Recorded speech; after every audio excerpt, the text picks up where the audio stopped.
todos, a todas que estão aqui presentes na sala. Eu gostaria de começar por agradecer o convite muito gentil do Sr. Dr. Domingos Fernandes, Presidente do Conselho Nacional de Educação, para estar aqui hoje, que muito me honra, mas também à Universidade do Minho, que represento. Dar os meus parabéns à equipa responsável pela elaboração do referencial, que é coordenada pela minha colega, a doutora Flávia Vieira, e cumprimentar, claro, todas as pessoas que estão aqui presentes, em particular os colegas e as colegas que intervêm neste seminário. Começando, então, pela apresentação no fundo, apreciação também, não apresentação, mas apreciação do referencial, são várias as razões pelas quais se afigura, para mim, um documento essencial à orientação das práticas pedagógicas nas escolas portuguesas, em particular do setor público.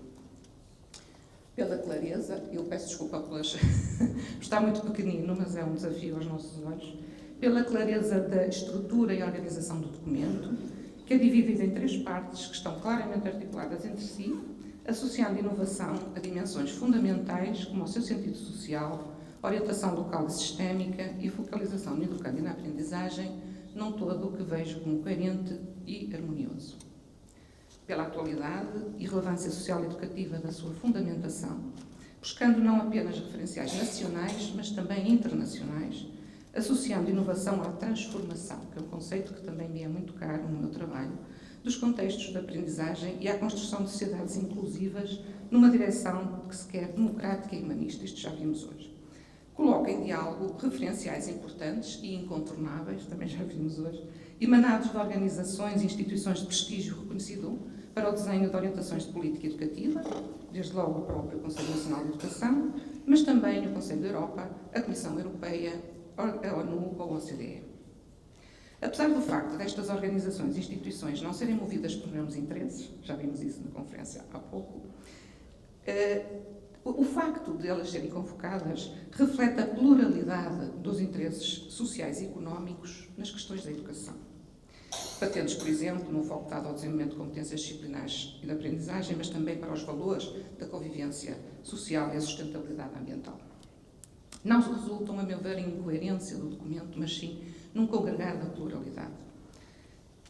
Um documento desta natureza tem que responder à difícil tarefa de orientar projetos pedagógicos num contexto nacional que é ele próprio também marcado pelos paradoxos da política educativa e que, na sua gênese, à semelhança do que acontece noutros contextos nacionais ocidentais, bebem destas fontes diversas e têm de responder a interesses também eles diversos e muitas vezes conflituais. Pela sua consistência interna, patente nas linhas epistemológica e axiológica que percorrem todo o documento e que se mantêm fiéis aos princípios e valores humanistas e democráticos anunciados desde logo na sua entrada. A inovação é localmente construída, visa a inclusão de todas as crianças que habitam as escolas, no respeito pela diversidade que marca a espécie humana, em termos de género, cultura, capacidade física e mental, língua, nacionalidade, orientação sexual e crença religiosa. Esta última não referida, mas subentendida. E promove saberes, competências social e educacionalmente relevantes, claramente alinhadas com o perfil dos alunos à saída da escolaridade obrigatória. Ainda a legibilidade, gostaria de salientar, a legibilidade, a organicidade e a aplicabilidade do documento, que é curto, agrada-me, inteligível, sem deixar de ser denso, funcionando como um todo coerente e conceptualmente muito bem fundamentado. A sua divisão em 2 partes, num quadro de referência e depois com união de apoio, é clara, é congruente pelo alinhamento de ambas e que é essencial à sua operacionalização, união de apoio. Particularmente interessante para mim é a associação da inovação num perfil de desenvolvimento profissional docente, assente num papel de investigador da prática. E cito na página 11, um educador como um ator reflexivo, analista crítico da sua experiência e produtor do conhecimento profissional. Este ator está envolvido na monitorização e análise da sua ação, requerendo estratégias de recolha e análise da informação que sustenta a sua ação profissional com vista à sua melhoria. Assim, eu encontro neste referencial aquilo que considero importante contemplar num processo de mudança pedagógica em direção a uma visão de educação progressista numa sociedade que se quer democrática e inclusiva. Todavia, Poderá valer a pena acrescentar sustentável ao sentido de educação e sociedade que se associa ao conceito de inovação pedagógica, desde logo no primeiro parágrafo. Isto porque é cada vez mais premente na era que os geólogos chamam de antropoceno, uma era marcada pelos avanços civilizacionais significativos nos direitos humanos, na saúde e na longevidade humanas, mas também, e em contraponto, pela ação catastrófica do ser humano no planeta, que também já foi hoje falado, o professor Guilherme Martins, fruto de um desenvolvimento económico predatório, evidente na deteriorização do planeta, com um impacto evidente naquilo que já conhecemos, que são as alterações climáticas, o excesso da poluição, a plastificação dos oceanos, a destruição generalizada dos ecossistemas. Não me parece demais reiterar a importância da associação da inovação pedagógica à transformação de modos de pensar, de viver, de agir, de comunicar. Isto é, de associar a inovação a um processo de mudança social, cultural e económica. Neste processo, não se trata apenas dos educandos sentirem que o que aprendem é relevante para a compreensão do mundo e para a sua experiência de vida presente e futura, como é dito na página 9, mas que desenvolvam também competências de agência social, em linha com a orientação política reconhecida à educação ambiental e à aprendizagem ao longo da vida do documento, e que, no meu entender, podia estar mais marcada em todo o processo de inovação. Uma educação para a sustentabilidade promove atitudes de compromisso com a mudança, com responsabilidade social e engloba um pensamento para o futuro. Estou a citar a Ana Isabel Andrade, Xande Machado e Cristina Sá, no seu recente Framework for In-Service Teacher Education for Sustainability, Some Principles and Strategies, de 2022. Neste sentido, e dada a falência clara do modelo capitalista em assegurar a sustentabilidade planetária, é essencial que a educação se coloque ao serviço da imaginação e da criação de alternativas de vivência humana, a par da riqueza cultural e epistémica dessa vivência. Esta consideração leva-me à associação que eu vejo necessária entre inovação e justiça social e cognitiva, no sentido da expansão e aprofundamento conceptual do documento. E entre ainda inovação e invariantes da ação educativa, enquanto condições estruturais que limitam o seu potencial impacto junto de todos os intervenientes no sistema educativo. Estas associações prendem-se, por exemplo, com o que surge brevemente abordado no ponto B2, Condições da Inovação, que é um ponto que, para mim, constitui o locus de identificação da disputa política e ideológica do documento, refletindo as consequências da ausência da estabilidade e consenso social no que a educação diz respeito e que ameaçam seriamente a visão e os processos de inovação que são preconizados. Pegando então no primeiro ponto, de inovação e justiça social e cognitiva, estando reconhecida no referencial, desde logo, o sentido social da inovação e a necessidade de um novo contrato social para a educação, que assegure uma educação de qualidade para todos e todas e a construção de futuros sustentáveis, com base nos direitos humanos e nos princípios da solidariedade, inclusão, justiça social e respeito pela dignidade, pela vida, pela dignidade humana, pela vida e pela diversidade cultural, isto é desde logo na página 2, estou cada vez mais convicta da indissociabilidade entre justiça social e justiça cognitiva, uma vez que sem justiça cognitiva não há justiça social. O conceito de educação para a sustentabilidade é multidimensional, englobando aspectos ambientais, sabemos, mas também aspectos sociais e económicos e conhecimento pedagógico didático, incidente nas abordagens, atividades e recursos congruentes com o trabalho sobre temas como a paz, a justiça social, a cidadania e a diversidade. Estou novamente a citar Ana Isabel Andrade e colegas. Não se dissocia de outros tipos de educação, como a educação intercultural, educação para a paz, educação para a cidadania global ou educação para os direitos humanos, ainda citando Ana Isabel Andrade. Neste ponto, eu gostaria de retomar e expandir aquilo que escrevi para o relatório do Estado da Educação 2021, afirmando que uma cidadania global cosmopolita, que é por natureza intercultural, requer uma visão do mundo como um todo orgânico, no qual as pessoas se relacionam em modos que transcendem as fronteiras nacionais socialmente construídas. É uma cidadania preocupada com a sustentabilidade social e ambiental a nível planetário. E ela não se desenha na educação apenas com os saberes de uma parte da sociedade. É contraditória com a desvalorização e mesmo a exclusão da pluralidade epistemológica do mundo, como trave mestra aquilo que é um trabalho curricular e pedagógico-didático, epistemicamente inclusivo e sustentável. Neste processo de construção de uma cidadania global cosmopolita, há que reconhecer que os currículos escolares servem interesses e refletem as relações de poder presentes nas sociedades, excluindo os saberes e as experiências vividas dos grupos subalternizados, que são uma grande percentagem das crianças e jovens nas escolas públicas, nomeadamente a escola portuguesa. Olhando, por exemplo, para a situação das crianças bilíngues e biculturais e que vão sendo crescentes nas nossas escolas, o conceito de democracia subjacente ao documento podia ser aprofundado, a meu ver, integrando o conceito de democracia cultural. Definida por Manuel Ramírez e Alfredo Castanheda em 1974, ela baseia-se no princípio que todo o indivíduo tem o direito de manter a sua identidade bicultural, da sua cultura original e da cultura dominante da sociedade em que vive. Apesar de Portugal ser um dos países europeus que, no plano discursivo, mais apoio dá aos educandos de português língua não materna nas nossas escolas, sobretudo àqueles oriundos de meios socioeconómicos desfavorecidos e com baixo sucesso académico, dando também apoio à frequência de aulas de português língua não materna e outro tipo de projetos a uma população crescente de educandos imigrantes, refugiados e MENA, o próprio Ministério da Educação reconhece no relatório de 2022 para a OCDE sobre educação inclusiva que não há formação específica ou regras, estou a citar, ou regras de recrutamento para docentes de estudantes de origem migratória ou estudantes ciganos nas escolas e salas de aula. Aqui eu gostaria de citar o artigo 29º da Convenção dos Direitos da Criança, que Portugal ratificou em 1990, que, entre a preservação do respeito pelo meio ambiental e outros valores, também consagra o direito da criança a conservar e ver protegida a sua identidade cultural e bicultural. Isto aparece na linha C, quando se refere que a educação da criança deve destinar-se a inculcar na criança o respeito pelos pais, pela sua identidade cultural, língua e valores, pelos valores nacionais do país em que vive, do país de origem e pelas civilizações diferentes da sua.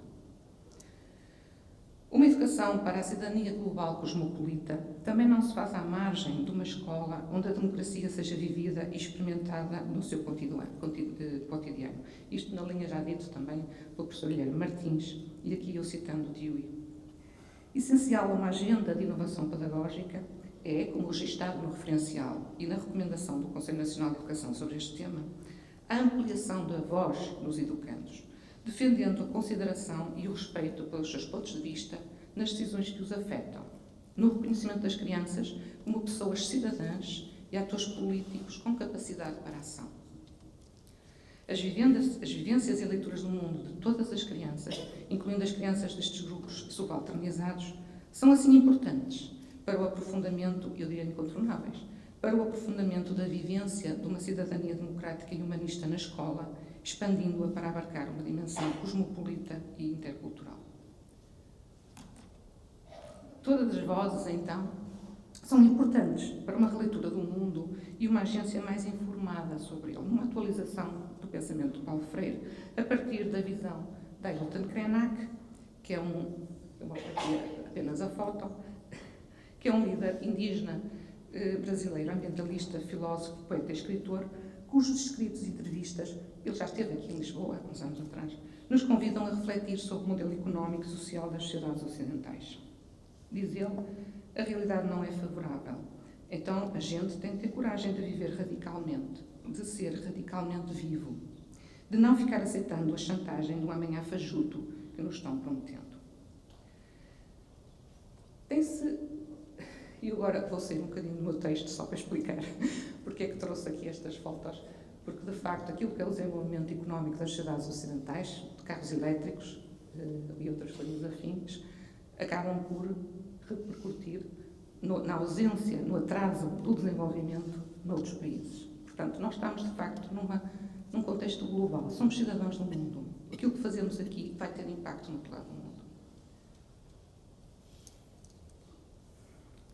Tem-se multiplicado as ações de contestação social e reivindicação de uma ação humana mais respeitosa do planeta, dos seus recursos, mas também dos direitos humanos, liderados por crianças. Veja-se as ações que nós estamos a ter atualmente, neste mês, no mês passado, nas escolas nacionais, em prol da sustentabilidade ambiental. Ou a liderança de crianças, jovens, como Greta Thunberg, Malala Yousafzai, Tanvi Abdullah, Amanda Gorman, esta um bocadinho mais velha, mas não obstante jovem. Esta, por exemplo, viu aquele poema conhecido, que todos nós conhecemos, que leu na tomada de posse do discurso de Joe Biden. Viu esse poema recentemente banido numa escola em Miami, num estado onde o atual, um dos candidatos à presidência dos Estados Unidos, neste momento, e que pode, enfim, correr o risco de ganhar, ganhou reputação a banir os livros escolares. Ou ainda outras crianças, como Bana Alabed, conhecida pelos tweets sobre o dia-a-dia em Alepo. Para imaginar e criar um pensar e agir alternativos a ser e estar no mundo que temos, precisamos de todos e de todas, dos saberes de todos e vivências de todos e de todas, de modo a poder encontrar verdadeiramente possa ser uma alternativa inovadora. Por isso, é necessário pensar pedagogicamente modos de audição das vozes dos educandos, não numa perspectiva clientelista, diacriticamente ir ao encontro dos seus interesses, mas num diálogo educativo que exemplifique de que modo a escola pode ser um local de exercício democrático, pois participado e respeitador da diferença. A escola, a educação, a pedagogia têm incontornavelmente um lugar e uma palavra neste desidrato. Parafraseando Paulo Freire, quando escreve que os alunos não abandonam a escola é que os abandona, os educandos não precisam ir à escola para serem compensados de deficiências, entre aspas, com que o seu meio, origem e genética lhes outorgou. As escolas é que precisam ser compensadas com uma estrutura e uma organização internas que abandone o paradigma de déficit com que as crianças das minorias são tratadas e que naturaliza o seu insucesso académico. Se alinharmos na defesa de uma escola inclusiva, humanista, democrática e sustentável, temos ainda necessariamente de questionar as narrativas de mercadorização e instrumentalização da escola pública. Não raras vezes, estas narrativas e a escola estas narrativas associam a escola à aprendizagem daquilo que são as skills necessárias para as profissões do futuro. Ela não é vista como um local de educação, de construção de uma cidadania democrática e inclusiva. Como referem estes autores, Espinosa Lolas e Ângulo Rasco, aceitamos, formando parte do nosso vocabulário, conceitos como standards, competências, rendimento, produtos, valor acrescentado, seleção, habilidades, competitividade, liderança, empreendedorismo, contratos-programa, gestão de qualidade, performatividade, eficiência, eficácia, já estou cansada, rendição de contas, contratos, desempenho, etc. Já estamos todos cansados. Mas há mais. Conceitos complexos como o de justiça são reduzidos e deturpados. De há décadas a esta parte, temos assistido ao lento, mas implacável desaparecimento do conceito de educação. Educação converteu-se num conceito marginal, um mero significante sem significado, substituindo pelo conceito de aprendizagem. Num artigo patrocinado e publicado no Jornal Público em 24 de maio passado, portanto estamos a falar há 10 dias, pouco mais, afirma-se o seguinte: numa sociedade em que a tecnologia ganha cada vez mais destaque, também o mercado de trabalho se transforma. As competências pretendidas já não são as de outrora e as skills dos candidatos vão além das designadas para a profissão. Contudo, na escola pública, o método de ensino continua o mesmo desde há largos anos. Centrado no professor, conhecimento específico no assunto, passividade e limitação do aluno, muita teoria e memorização. As skills procuradas pelos empregadores nem sempre são as mais trabalhadas na escola. Eu diria ainda bem, mas numa altura em que as crianças parecem ter nascido a saber mexer no smartphone e no tablet, é preciso inovar na escola. Cativar com novas formas de aprendizagem, novos métodos de ensino que lhes sejam mais estimulantes e, ao mesmo tempo, desenvolvam as capacidades procuradas pelo mercado de trabalho. A escola pública portuguesa está ainda muito assente em metodologias fechadas, em linha com a educação tradicional. Porém, novos modelos de ensino têm vindo a ganhar terreno em Portugal. Qual é? É o caso da metodologia STEAM, toda a gente já ouviu falar, ou STEM, que se tem destacado nos últimos tempos. Do inglês Science, Technology, Engineering, Arts and Mathematics, este método traz para a sala de aula todas estas disciplinas, mas de uma forma integrada. Acabamos de ver também isso na OCDE. Resultado: o desenvolvimento do espírito crítico e da capacidade de resolução de problemas fundamentais para preparar melhores cidadãos é promovido. O objetivo é aumentar a qualificação dos alunos nas áreas que têm maior interesse. E eu sinalizo o interesse. Pode o modelo tradicional da escola ser reinventado? Bom, eu diria que, apesar das críticas feitas à escola e à escola pública terem um fundo de verdade, aliás, já reconhecido em várias recomendações até do CNE, eu não posso deixar de evidenciar a ruptura discursiva entre o referencial hoje apresentado e uma narrativa que se vem tornando dominante, carburada pelos meios de comunicação social.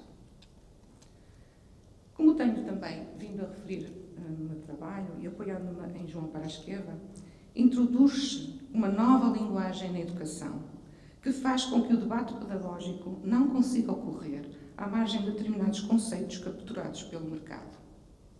Accountability, meritocracia, também já se falou disso hoje, competências, standards, avaliação, retenção, rankings, à medida que o trabalho docente mergulha numa burocracia paralisante.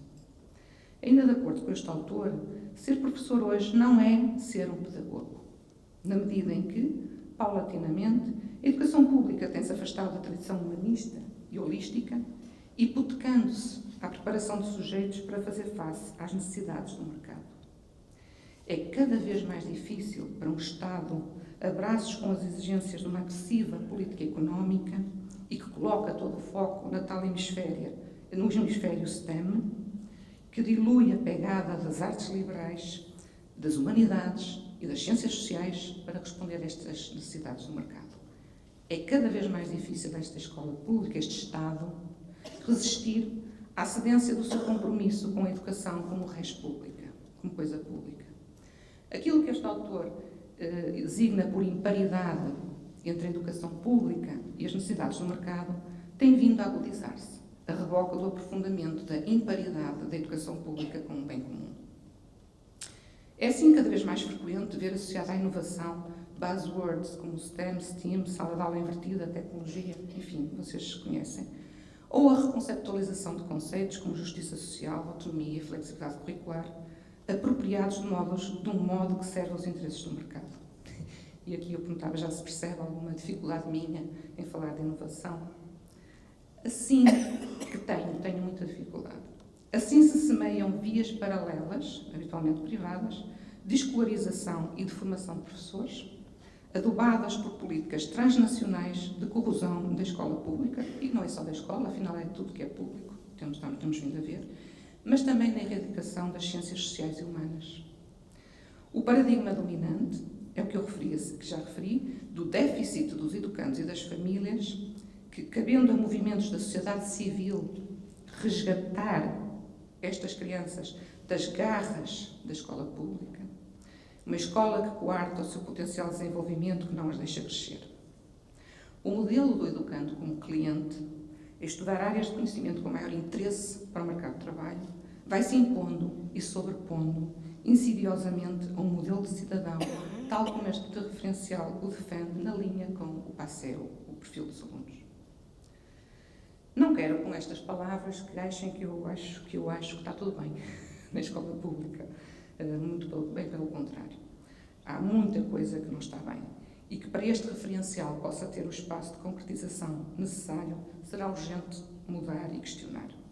Entre mudanças necessárias, por exemplo, pensarmos melhor a formação de professores, mas isso será para outro seminário, do CNE, que também não tem sabido responder adequadamente à crescente diversidade das escolas e aos desafios de uma sociedade cosmopolita e intercultural. Irei então para o segundo ponto da minha análise, abordando agora os obstáculos à inovação, que são de natureza estrutural, a meu ver, muitos, e da organização interna das escolas. Aquilo que são os invariantes da ação educativa. No texto que eu escrevi, novamente esse texto do relatório sobre o Estado da Educação, reconhecia que, apesar de Portugal, aliás, hoje também já disse isso mais do que uma vez, a Portugal ter vindo a evoluir muito na educação, há ainda um caminho difícil e longo para fazer. Recordando as palavras do Dr. Guilherme Martins, o amanhã tem que ser melhor do que o hoje, não é? Portanto, há sempre um caminho para evoluirmos. Se acharmos que não há, então não devemos estar na educação.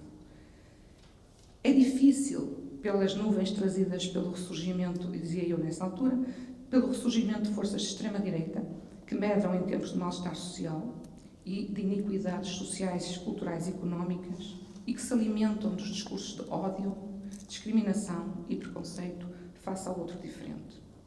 É difícil também, e aqui é que vem a minha crítica da escola pública, pela persistência dos paradoxos da escola pública, que não tem forças para resistir à sedução do mercado editorial que vende sonhos de leveza do trabalho docente e de uma cultura meritocrática que compara o incomparável e sacraliza a competitividade. Isto eu escrevia no relatório. Apropriando-me agora daquilo que é o conceito e as palavras do meu colega Manel António Silva, num texto que está a ser escrito comigo e com a colega Ana Sofia Afonso, os invariantes da ação educativa constituem obstáculos estruturais a tentativas sérias de inovação sustentável.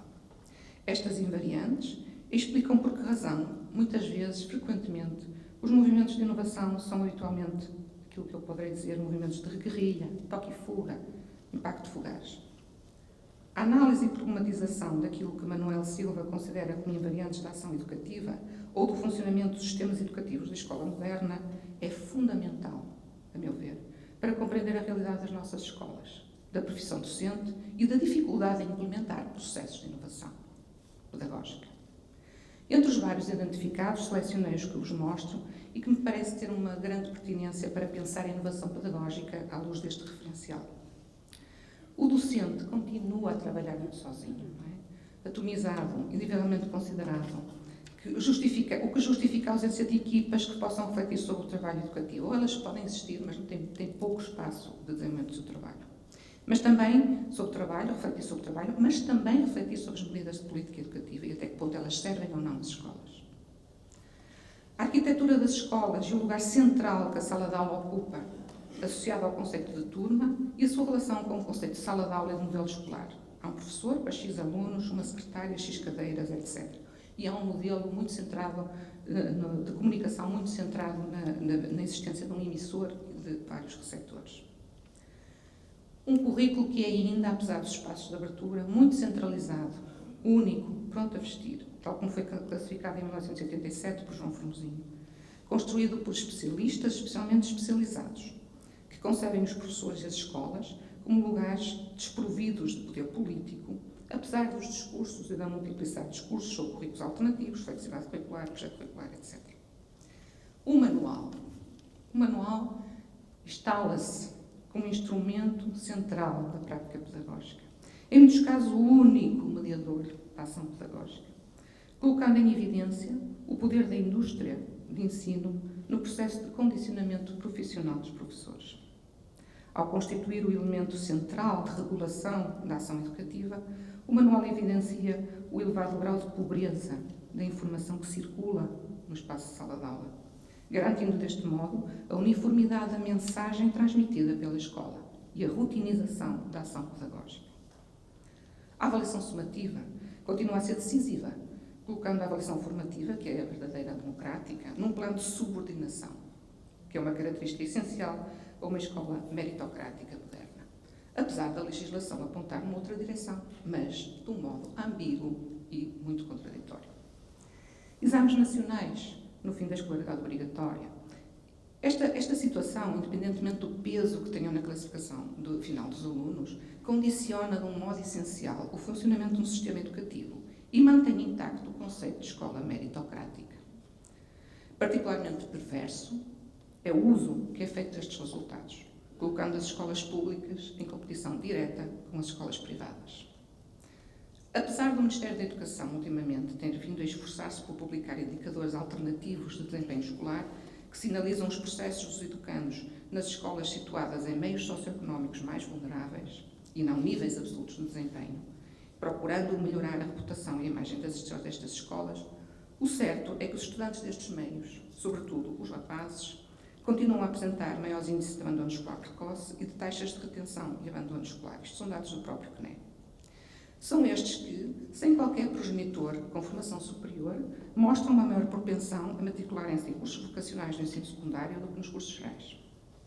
São ainda os cursos onde se encontram as maiores taxas de retenção e existência no ensino secundário e de abrangência da ação social escolar, à exceção dos cursos artísticos especializados.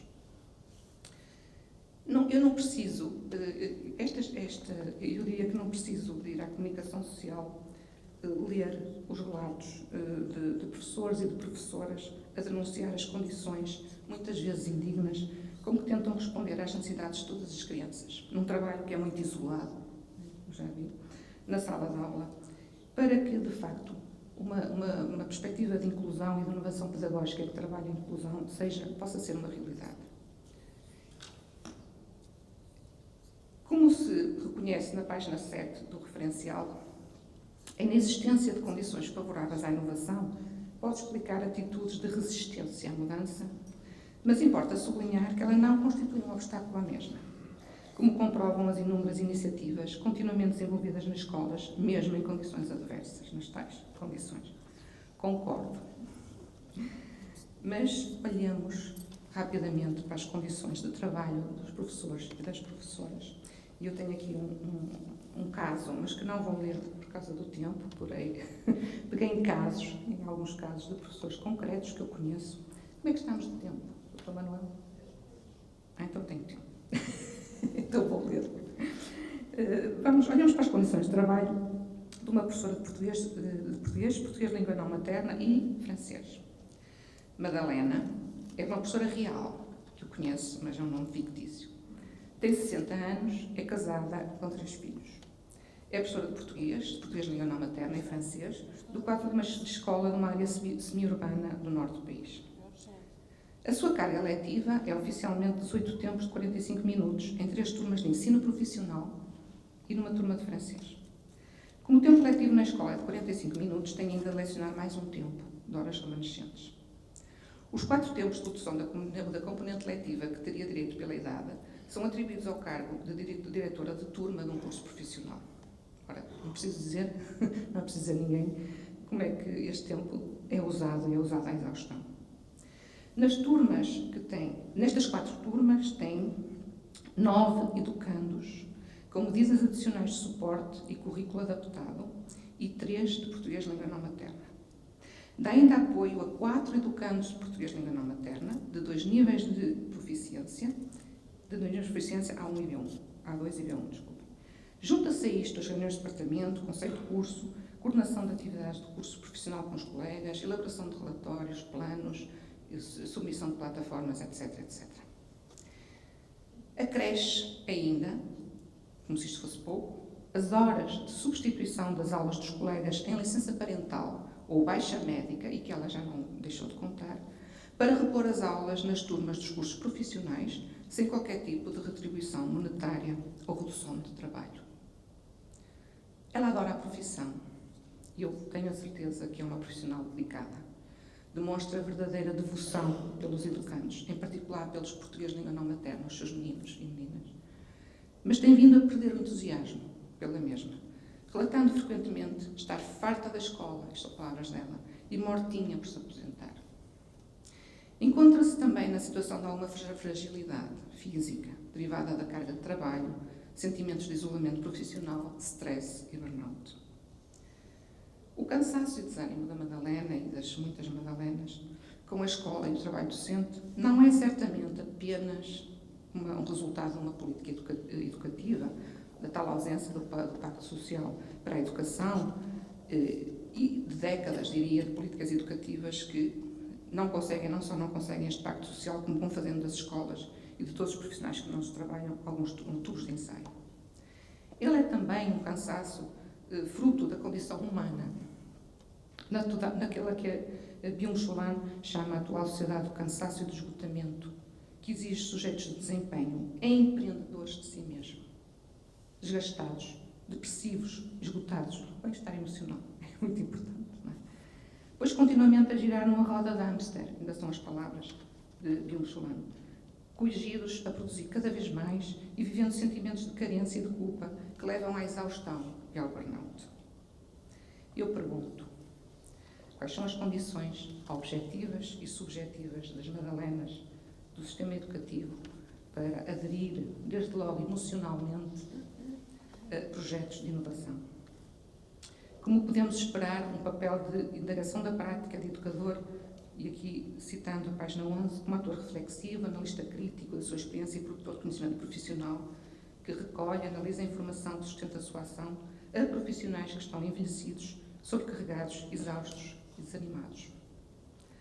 Haverá sempre, sim, profissionais disponíveis e capazes, pois cientes do poder transformador da educação, e é isso que nos traz aqui hoje.